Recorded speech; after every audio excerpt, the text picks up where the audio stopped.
Hello, I'm Renato Ambrosio from Rio de Janeiro, Brazil, and I'm very happy and grateful for participating in the 37th Congress of the Moroccan Society of Ophthalmology. I thank my colleagues and friends, especially Dr. Mussini, for the honored invitation. These are my financial disclosures, including the brain and the master class multimodal corneal imaging course that we have online. I'm also honored to be the president of the ISRS, International Society of Refractive Surgery, which has been a partner of the American Academy of Ophthalmology for over 20 years, but now we have international and independent presence with innovation, impact, inclusivity, inspiration. So I invite all of you to participate and to collaborate with us. And it's a very open society.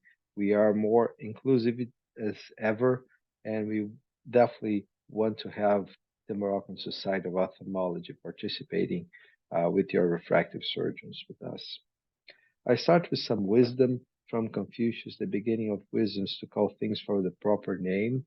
So nomenclature is important. I was invited to give a talk on the role of central corneal thickness for IOP measurements. We know from Goldman's work over 50 years ago that the Imperfect formula considers central corneal thickness and also shape of the cornea, the area curvature would be important too.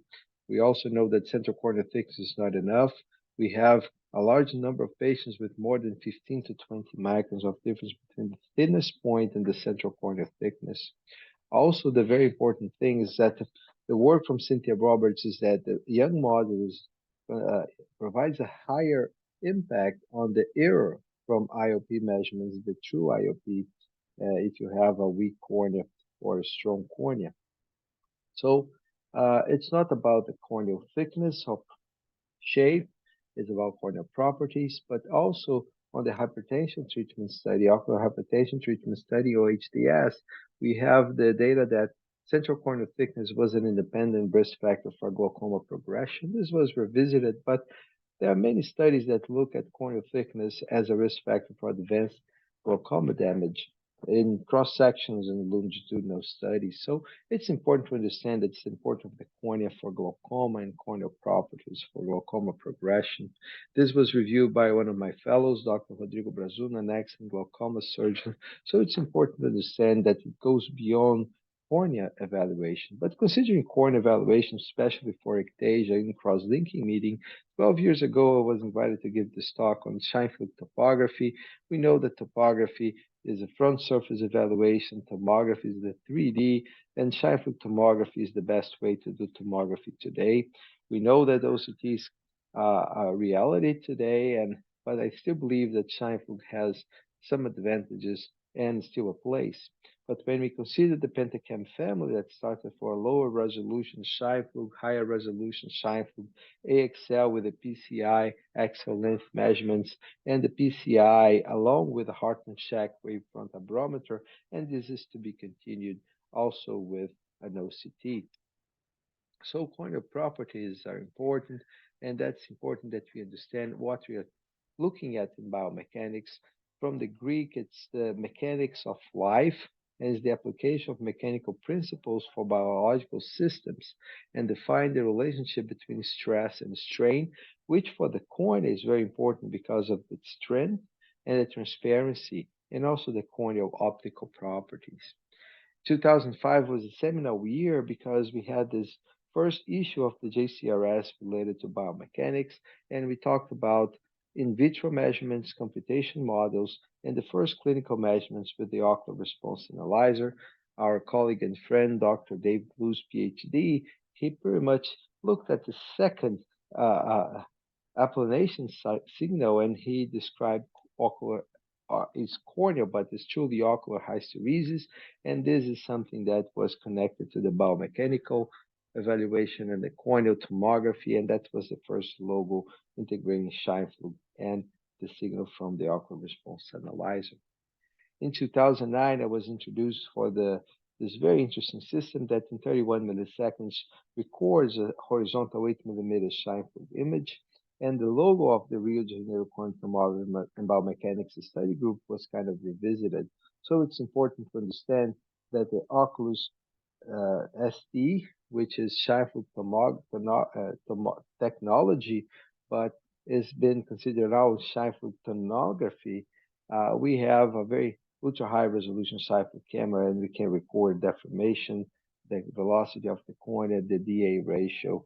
And this is going to be very important to look at biomechanical index and understanding if the cornea is softer, looking at the DA ratio and how it changes for a stiffer cornea.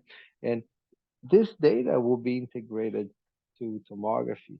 The great work by Ricardo Vinciguerra to get the Troutman Award and with the CBI, and we published a few months later the integration of shine-through tomography and biomechanics with Pentacam, so that we have the TBI.